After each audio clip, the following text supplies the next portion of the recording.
Good evening everyone. सो आज का ये जो लेक्चर है, लास्ट लेक्चर में जहाँ तक मैंने कवर किया था उसका ही कंटिन्यूएशन है ये। ठीक है, तो एक बार फिर से वो वीडियो एक बार ध्यान से देख लीजिएगा सो दैट सारी चीज़ें रिफ़्रेश हो जाए। जो मेरा पहला वीडियो था क्रेडिट रिस्क से related, credit risk analysis part 1, right, उसमें मैंने एक्सपोजर अमाउंट, ठीक है, इन केस ऑफ डिफ़ॉल्ट, वो मैंने काफ़ी कॉम्प्रहेंसिव वे में डिस्कस किया था, राइट। अब जो आगे का जो कॉन्सेप्ट है, जो कि अगेन वेरी इंपॉर्टेंट, वो है प्रोबेबिलिटी ऑफ डिफ़ॉल्ट। ठीक है, देखो इसमें एक जो वर्ड जो मेंशन किया गया है वो है प्रोबेबिलिटी। प्रोबेबिलिटी किसी भी चीज़ का आप लोगों ने निकालना सीखा होगा प्रीवियस क्लासेस में। एक एग्जांपल मैं दे देता हूँ, शायद उससे आपको समझ में आ जाए। अगर मैं आपसे पूछूं कि आज बारिश होने की क्या संभावना है, राइट, तो दो ही संभावनाएं हैं, या तो बारिश होगी या तो फिर नहीं होगी। ठीक है, सम टोटल क्या है? दो इवेंट, या तो बारिश होगी या तो नहीं होगी, इसके अलावा और भी कुछ है? नहीं है, राइट। तो अगर मैं पूछूं कि बारिश होने की क्या प्रोबेबिलिटी है, तो it will B 1/2, that means 50%, right. आपको हल्का सा कॉन्सेप्ट समझ में आ गया होगा कि प्रोबेबिलिटी का मतलब क्या है। ठीक है, अब देखो, जब इशूअर जब बॉन्ड इशू करता है और आप उस बॉन्ड को खरीदते हैं, तो आपने अपना पैसा लगा दिया है, आपका अमाउंट एक्सपोज हो गया, राइट। अगर बॉन्ड इशूअर ने डिफॉल्ट कर दिया, ठीक है, तो फिर आपको पैसे नहीं मिलेंगे, राइट। इसको क्या बोलते हैं? इसको हम लोग क्या बोलते हैं? Default. In case of default, bond issuer defaults, it is likely that you will not get that particular amount, right, whatever you have invested. ठीक है, तो यही एक क्रेडिट रिस्क है, इसमें ये रिस्क है, राइट। अब उस डिफॉल्ट होने के क्या चांसेस हैं, उस डिफॉल्ट होने की क्या प्रोबेबिलिटी है, उसका डेफिनेशन सामने लिखा हुआ है। ठीक है, it is the likelihood of the bond issuer not paying the interest. ठीक है, जब बॉन्ड इशूअर आपका इंटरेस्ट, जिसको हमने कूपन डिस्कस किया था लास्ट क्लास में, और प्रिंसिपल जो मैच्योरिटी में मिलता है, वो ना पे करे, ठीक है, उसके कितने चांसेस हैं, उसकी कितनी संभावना है जब वो ड्यू होती है उस टाइम पे आपको ना मिले, उसको हम लोग कहते हैं प्रोबेबिलिटी ऑफ डिफॉल्ट। ये आपका डेफिनेशन हुआ। In other word, it is the probability of default in any given year, right. अब ये देखो, प्रोबेबिलिटी ऑफ डिफॉल्ट होगा, ये एक कंडीशनल प्रोबेबिलिटी है। ठीक है, हर साल till the date of maturity ये भी चेंज होते रहेगा। Mark my words, it is the conditional probability, right. हर साल का प्रोबेबिलिटी ऑफ डिफॉल्ट अलग होगा।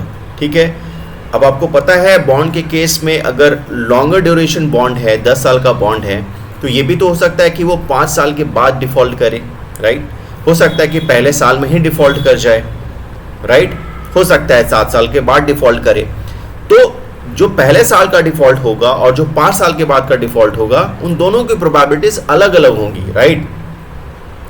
वो अभी हम देखेंगे कि कैसे उसको हम लोग कैलकुलेट करते हैं। ठीक है, आपको ये ध्यान में रखना है कि the probability of default in every subsequent year is the conditional probability of default given that default had not previously occurred. 5वें साल में डिफॉल्ट हो रहा है, इसका मतलब ये है कि 1 से लेके 4 साल तक उसने डिफॉल्ट नहीं किया है, राइट। ये तो चीज़ें क्लियर है इतना, राइट। अब देखो, इसमें जो एक इंपॉर्टेंट कॉन्सेप्ट आता है वो होता है हजार्ड रेट का। ठीक है, हजार्ड का मतलब क्या होता है? हजार्ड का मतलब खतरा, राइट। खतरा का रेट क्या है? अब देखो, जो भी बॉन्ड इशूअर, कॉर्पोरेट बॉन्ड जब मार्केट में अपना बॉन्ड इशू करती है, ठीक है, आपको पता है कि जो गवर्नमेंट बॉन्ड होती है, राइट, उसको सबसे सेफेस्ट माना जाता है, राइट। लोग उसको प्रेफर करते हैं, ठीक है। लेकिन जो लोग कॉर्पोरेट बॉन्ड खरीदना चाहते हैं, राइट, तो जब तक बॉन्ड इशूअर उनको ज़्यादा रिटर्न प्रॉमिस नहीं करेगा, लोग उसको खरीदेंगे नहीं, राइट।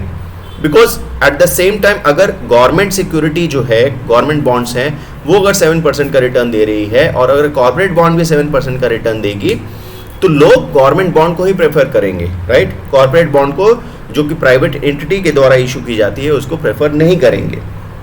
ठीक है, इस चीज़ से बचने के लिए corporate bond issuers interest rate ज़्यादा प्रॉमिस करती है, राइट, क्योंकि वहाँ पर रिस्क इन्वॉल्व है कॉर्पोरेट इशूअर्स के संदर्भ में, राइट।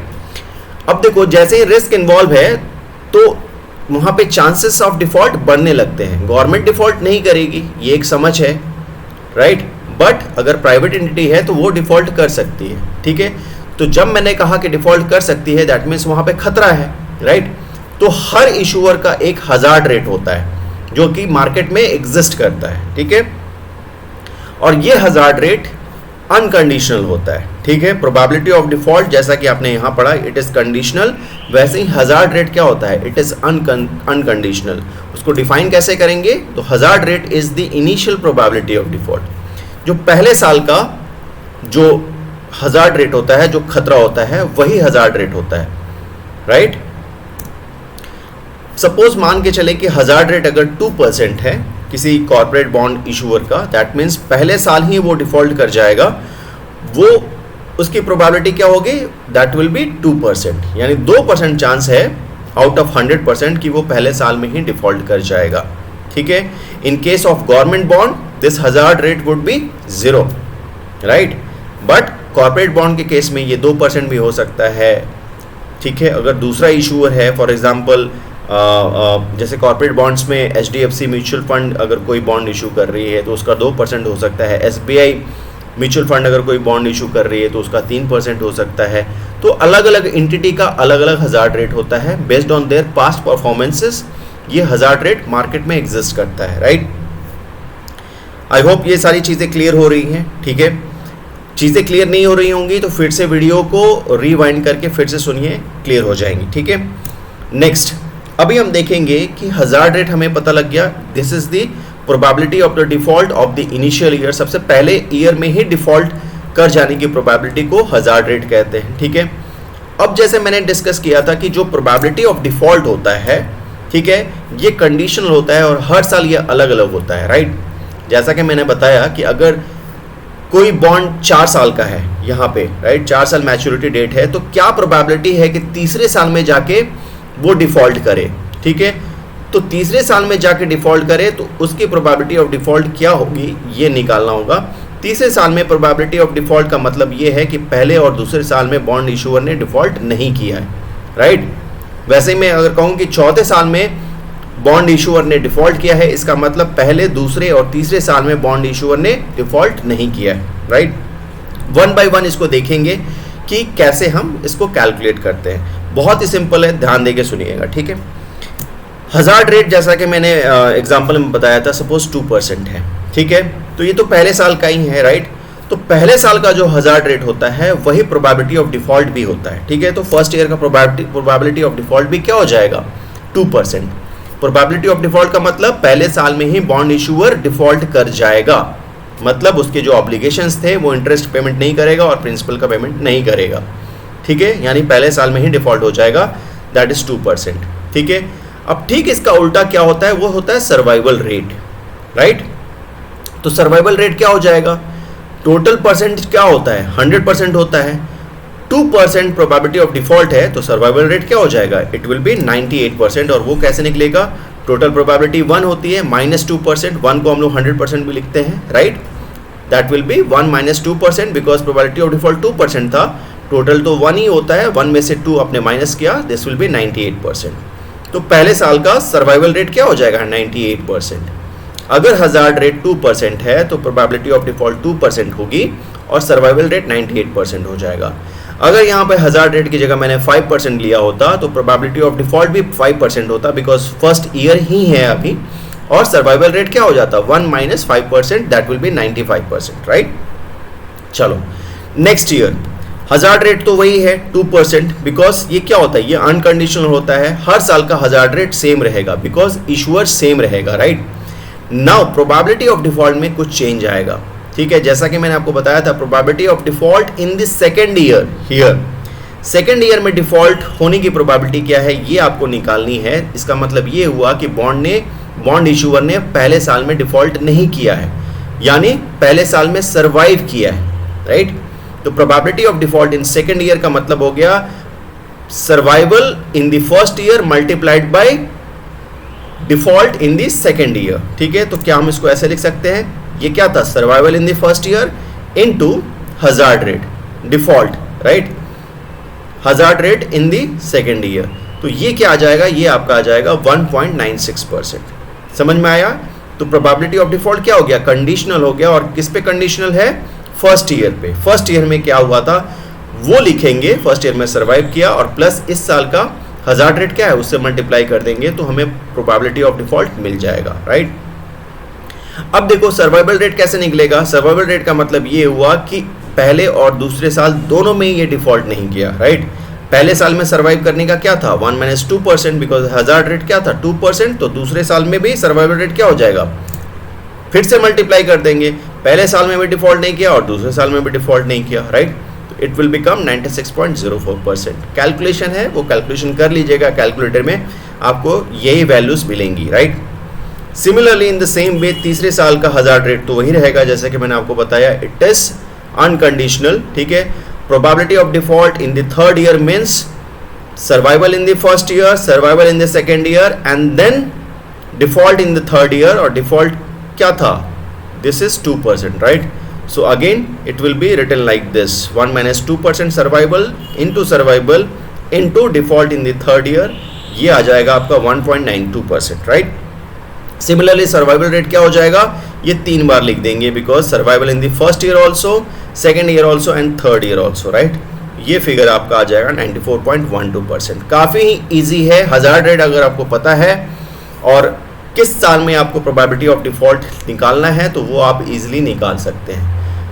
मेन आपके पास ये हजार्ड रेट होना चाहिए, हर बॉन्ड इशूअर का हजार्ड रेट होता है, ठीक है। प्रोबेबिलिटी ऑफ डिफॉल्ट निकाल लीजिए, सर्वाइवल रेट निकाल लीजिए and then probability of default for the second year आपका कंडीशनल होता है जैसे कि मैंने बताया। दैट मीन्स फर्स्ट ईयर में डिफॉल्ट नहीं हुआ था, सेकेंड ईयर में डिफॉल्ट हुआ। यहाँ क्या हुआ, फर्स्ट ईयर में डिफॉल्ट नहीं हुआ, सेकेंड ईयर में भी डिफॉल्ट नहीं हुआ, थर्ड ईयर में डिफॉल्ट हुआ, तो तीसरे साल का प्रोबेबिलिटी ऑफ डिफॉल्ट 1.92% हो जाएगा, राइट।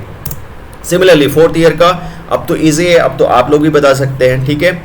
फोर्थ ईयर का मतलब ये हुआ survival in the first year, survival in the second year, survival in the third year and default in the fourth year. उसको मल्टीप्लाई कर देंगे 2% से तो वो फिगर आ जाएगा 1.88%। सिमिलरली सर्वाइवल क्या हो जाएगा, यानी 4 साल में से कभी भी इसने डिफॉल्ट नहीं किया, वो इसका सर्वाइवल रेट आ जाएगा, this will be 92.23%, right. I hope concepts clear हो गए होंगे। तो ये जो आपने कैलकुलेशन देखा इसके बेसिस पे क्या आप मुझे प्रोबेबिलिटी ऑफ डिफॉल्ट का इक्वेशन दे सकते हैं क्या, कि प्रोबेबिलिटी ऑफ डिफॉल्ट कैसे निकालेंगे। ध्यान देके देखिएगा, प्रोबेबिलिटी ऑफ डिफॉल्ट अगर मैं आपको बोलूं कि ये है probability of default in the second year और ये सर्वाइवल रेट का कुछ फंक्शन है क्या, ये क्या है प्रोबेबिलिटी ऑफ सर्वाइवल, राइट। तो probability of default at time t suppose दूसरे साल का है, ये होगा what, probability of survival in time 1 multiplied by hazard rate, right, ठीक है। सिमिलरली देखो यहाँ पे क्या था, ये दोनों थे, इन दोनों में क्या एक 2% हजार्ड रेट से मल्टीप्लाई किया गया है, यानी इस साल का ये जो प्रोबेबिलिटी ऑफ डिफॉल्ट था अगर तीसरे साल का निकालना है तो हम दूसरे साल का सर्वाइवल रेट में हजार्ड रेट से मल्टीप्लाई कर देंगे तो हमारा प्रोबेबिलिटी ऑफ डिफॉल्ट तीसरे साल का निकल जाएगा। वैसे ही प्रोबेबिलिटी ऑफ डिफॉल्ट चौथे साल का निकालना है तो प्रोबेबिलिटी ऑफ सर्वाइवल तीसरे साल का ले लेंगे, उसमें हम हजार्ड रेट से मल्टीप्लाई कर देंगे तो हमारा प्रोबेबिलिटी ऑफ डिफॉल्ट चौथे साल का निकल जाएगा, राइट। तो ये फॉर्मूला बन जाएगा easily, probability of default at time t will be equal to probability of survival in t-1। मतलब अगर 4 है तो ये 4 - 1 क्या हो जाएगा 3, यानी तीसरे साल का प्रोबेबिलिटी ऑफ सर्वाइवल, ठीक है। और ये pd का मतलब प्रोबेबिलिटी ऑफ डिफॉल्ट चौथे साल का, चौथे साल का probability of default will be equal to probability of survival of third year into hazard rate, ठीक है। तो ये आपको इक्वेशन ध्यान में रखना है और इसका प्रूफ मैंने आपको ऊपर बता दिया है, ठीक है। ये आपको समझ के चलनी है, ठीक है। आगे बढ़ते हैं, आगे कुछ और कॉन्सेप्ट्स हैं, ठीक है। अब देखो नेक्स्ट जो कॉन्सेप्ट है वो है रिकवरी रेट का, ठीक है। अब ये इसको कैसे डिफाइन करते हैं, पहले डेफिनेशन देख लेते हैं। The recovery rate is the proportion that can be recovered in case default happens, ठीक है। ये एक रेट है, ठीक है। अब देखो कोई भी इशूअर जब डिफॉल्ट करता है ना, ठीक है, तो ऐसा रेयरली होता है कि आपको एक पैसे ना मिले, जो भी आपका एक्सपोजर अमाउंट है, जो भी आपका पैसा उसके पास था, तो ऐसा बहुत रेयरली होता है कि आपको मान लो आपके 1000 रुपये उसके पास थे तो ऐसा नहीं होगा कि पूरा का पूरा 1000 डूब जाएगा, ठीक है, हो सकता है कि 600 वापस आ जाए, 400 ही डूबे, राइट। तो कितने की रिकवरी हो सकती है, कितने की रिकवरी हो सकती है, that will be known as recovery rate, ठीक है। अगर मैं आपको बोलूं कि आपका 1000 था और रिकवरी रेट 60% है, दैट मीन्स 600 रुपए आपके वापस आ सकते हैं। रिकवरी रेट क्या हो गया, 60%, ठीक है। ठीक इसका उल्टा क्या हो जाएगा, loss severity. It is that proportion which can not be recovered in case default happens, ठीक है। अब जब रिकवरी रेट है, रिकवरी का जो एक्सपोजर है उसका ठीक उल्टा आपका लॉस है, यानी कितना पैसा नहीं आ सकता है इन केस डिफॉल्ट हैपेंस, उसको क्या बोलते हैं, लॉस सीवियरिटी, राइट। तो क्या हम इसको ऐसे लिख सकते हैं कि loss severity is equal to 1 minus recovery rate, दोनों परसेंटेज उसको मिला दें तो that will be equal to 100%, और 100% को ही हम लोग 1 लिखते हैं, राइट। तो loss severity will be equal to 1 minus recovery rate, right. I hope ये भी आपको क्लियर हो गया होगा। ध्यान ये रखना है कि रिकवरी रेट ये होता है, it is the proportion that can be recovered in case default happens. अगर सामने वाला डिफॉल्ट करता है तो कितना पैसा वापस आ सकता है, वो रेट, वो प्रोपोर्शन क्या कहलाएगा, रिकवरी रेट कहलाएगा, ठीक है। नाउ इसमें अगला जो कॉन्सेप्ट है और बहुत इंपॉर्टेंट कॉन्सेप्ट है वो है लॉस गिवन डिफॉल्ट। ये क्या कहता है, देखो ऊपर जो था loss severity, it was the percentage, right. Loss given default, ये आपको टोटल लॉस निकालना है अगर डिफॉल्ट हो गया, ठीक है। डिफॉल्ट हो गया मतलब क्या आपको ध्यान में रखनी है, आपको ध्यान में रखनी है लॉस सीवियरिटी, राइट, कि कितना पैसा मेरा जा सकता है, right. It is the amount of loss to the investor if a default occurs. ये क्या होगा, अमाउंट ऑफ लॉस है to the investor if a default occurs, ठीक है। अब ये कैसे निकलेगा, पहले तो आपका जो एक्सपोजर अमाउंट था, ठीक है, वो आपको ध्यान में रखनी है कि मेरा कितना पैसा उसके पास था, और वो क्या होता है, एक्सपोजर अमाउंट होता है। एक्सपोजर अमाउंट टाइम का फंक्शन होता है, वो मैच्योरिटी के अकॉर्डिंग वो चेंज होता रहता है, टिल मैच्योरिटी हर साल चेंज होते रहता है। मान लो कि अगर तीसरे साल में डिफॉल्ट हुआ है तो तीसरे साल में क्या एक्सपोजर था, वो एक्सपोजर अमाउंट आपको ध्यान में रखना है, ठीक है। अगर चौथे साल में होता है तो वो एक्सपोजर अमाउंट आपको ध्यान में रखना है, ठीक है। एक्सपोजर अमाउंट जब आपके पास है उसको आप प्रोबेबिलिटी ऑफ डिफॉल्ट से, ठीक है, कि वो कितने चांसेस थे उससे मल्टीप्लाई करोगे, एंड देन आप लॉस सीवियरिटी से मल्टीप्लाई कर दोगे, आपका लॉस गिवन डिफॉल्ट निकल जाएगा, ठीक है। Exposure amount into loss severity, ये आपको अमाउंट दे देगा loss given default, right. Exposure amount multiplied by loss severity, clear है, ठीक है। ये आपका लॉस निकाल देगा टोटल अगर डिफॉल्ट हुआ तो, exposure amount into loss severity, right. Now loss given default को, अब लॉस सीवियरिटी का आपने एक फॉर्मूला यहाँ पे ऑलरेडी देखा हुआ है, it is equal to 1 minus recovery rate, right. तो लॉस सीवियरिटी की जगह जस्ट इसको रख दिया तो ये भी एक फॉर्मूला हो गया, ठीक है। ये सारे फॉर्मूलेज आपको ध्यान में रहने चाहिए।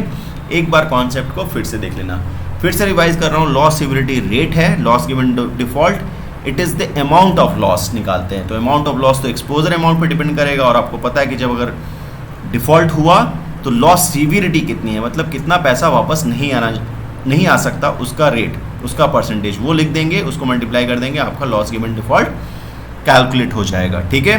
तो ये फॉर्मूला भी आपको ध्यान में रखना है, डेफिनेशन सब ध्यान में रखने हैं, ठीक है। Now next, expected loss amount, ठीक है। अब ये कैसे निकलेगा, ठीक है। ये भी एक्सपोजर जो होता है at the time of default उस पर डिपेंड करता है, इनटू इसमें प्रोबेबिलिटी ऑफ डिफॉल्ट से आप मल्टीप्लाई कीजिएगा, and into loss given default in percentage terms, उससे आप मल्टीप्लाई कर दीजिएगा, आपका एक्सपेक्टेड लॉस निकल जाएगा। एक एग्जांपल से समझते हैं कि एक्सपेक्टेड लॉस कैसे निकलेगा, ठीक है। सपोज एक्सपोजर एट डिफॉल्ट ₹2000 था, जब डिफॉल्ट हुआ तो आपका एक्सपोजर इशूअर के पास 2000 था, राइट। लॉस गिवन डिफॉल्ट वो है आपका 40%, प्रोबेबिलिटी ऑफ डिफॉल्ट है 2%, तो फाइंड द एक्सपेक्टेड लॉस, ठीक है। तो ये कैसे निकालेंगे, फॉर्मूला यूज कीजिए, एक्सपोजर एट डिफॉल्ट जो 2000 आपका एक्सपोजर था, प्रोबेबिलिटी ऑफ डिफॉल्ट कितना था 2%, and then loss given default 40% है, ये आपका निकल के आ जाएगा। 2% को आप 0.02 भी लिख सकते हैं, 40% को 0.40 लिखेंगे, ये आपका आ जाएगा 16 रुपये, ठीक है। तो कोई भी bond issuer probability of default आपको हर साल का अलग होता है, ठीक है, और लॉस गिवन डिफॉल्ट वो आपका परसेंटेज टर्म्स में दिया हुआ है, तो आपको पता लग जाएगा कि आपका एक्सपेक्टेड लॉस कितना है। ठीक है, अब एक्सपेक्टेड लॉस क्यों हम लोग फैक्टर इन करते हैं, क्योंकि जब भी बात आती है कि कॉर्पोरेट बॉन्ड में अगर आप इन्वेस्ट करना चाहते हैं, ठीक है, जब भी आप कॉर्पोरेट बॉन्ड में इन्वेस्ट करना चाहते हैं तो आपको हमेशा ये बात ध्यान में रखनी है कि आपको एक्सपेक्टेड लॉस भी आपको ध्यान में रखना है, बिकॉज कॉर्पोरेट बॉन्ड्स रिस्की होते हैं, रिस्की बॉन्ड्स होते हैं। ठीक है, अब ये जो लॉस है इसको भी प्राइस में फैक्टर इन करते हैं। ठीक है, प्राइस में फैक्टर इन करते हैं और इस लॉस को मद्देनजर रखते हुए आप बॉन्ड का प्राइस डिसाइड करते हैं कि क्या प्राइस देना उचित होगा। ठीक है, आगे के कॉन्सेप्ट्स में इसको भी समझेंगे कि क्यों ये ज़्यादा इंपॉर्टेंट हो जाता है। बस इतना ध्यान में रखिएगा कि ये एक्सपेक्टेड लॉस बॉन्ड के प्राइस में फैक्टर्ड होता है, मतलब पहले से ही इन्वॉल्व होता है और उसको बॉन्ड खरीदते वक्त ध्यान में रखते हैं और उसको एडजस्ट करते हैं बॉन्ड प्राइस में। ठीक है, नाउ नेक्स्ट, एक्सपेक्टेड लॉस का डेफिनेशन ये हो गया, the expected loss of a given loan is calculated as the loss given default, ये multiplied by both the probability of default and the exposure at default. Simple definition है, ये आपको लिखना है। ठीक है, नाउ नेक्स्ट, अनएक्सपेक्टेड लॉस क्या होता है। ठीक है, एक्सपेक्टेड लॉस आपने देख लिया, अब देख लीजिए unexpected loss. This is a measure of the volatility of credit risk and captures portfolio concentration risk. ठीक है, अब देखो आगे आने वाले क्लासेस में होता क्या है कि आगे आने वाले क्लासेस में एक जो कॉन्सेप्ट है वैल्यू एट रिस्क, उसको जब मैं डिस्कस करूंगा वहाँ पे ये चीज़ें और क्लियर होंगी, बट फॉर टाइम बीइंग के लिए इसको आप समझ लीजिए। एक्सपेक्टेड लॉस तो आपने निकाल लिया, उसको कैलकुलेट करने का तरीका आपको पता है, राइट। होता क्या है कि जो आपने सोच रखा है एक्सपेक्टेड है वो, राइट, एक्सपेक्टेड लॉस है, वो हो भी सकता है, नहीं भी हो सकता है, थोड़ा ऊपर भी हो सकता है, थोड़ा नीचे भी हो सकता है। उसका हम कंपैरिजन करेंगे एक्चुअल लॉस से। ठीक है, अगर लॉस हो गया, ठीक है, अगर डिफॉल्ट हुआ और एक्चुअल लॉस जो निकला वो एक्सपेक्टेड लॉस से उसका डिस्टेंस क्या था, ठीक है, कितना वो डिफरेंस था, राइट। अब ये जो होता है ये वोलेटिलिटी होता है, कितना वोलेटाइल था, राइट, वही सारी चीज़ें लिखी हुई हैं। डिस्टेंस आपको पता है ना, रिस्क को हम लोग वोलेटिलिटी से भी मेजर करते हैं। आपने SAPM के क्लास में पढ़ा होगा कि रिस्क को मेजर करने के लिए स्टैंडर्ड डेविएशन का यूज़ करते थे, राइट। तो वो वहाँ पे क्या था, वो वोलेटिलिटी को देखते थे। तो यहाँ पे कितना आपका एक्सपेक्टेड लॉस जो है वो एक्चुअल लॉस से डिविएट कर रहा है, राइट। वो जो मेजरमेंट करते हैं वोलेटिलिटी के थ्रू, वो कॉन्सेप्ट होता है अनएक्सपेक्टेड लॉस का। जब मैं वैल्यू एट रिस्क को डिस्कस करूँगा वहाँ पे इसको चीज़ों को ढंग से मैं फिर से एक बार डिस्कस करूँगा। अभी के लिए डेफिनेशन ये आप ध्यान में रखिएगा, बिकॉज ये एग्जाम के लिए expected and unexpected loss important है। एक्सपेक्टेड लॉस तो बहुत ही ज़्यादा इंपॉर्टेंट है, अनएक्सपेक्टेड लॉस फिर भी आप एक बार देख के जा सकते हैं। जब मैं वैल्यू एट रिस्क करूँगा डिस्कस, उस टाइम में मैं इसको फिर से डिस्कस करूँगा। Okay, that's all for today. I hope studies are going well. और इसी के साथ मैं आज का ये जो क्लास है वो फिनिश कर रहा हूँ। Till then take care and all the best. Thank you so much.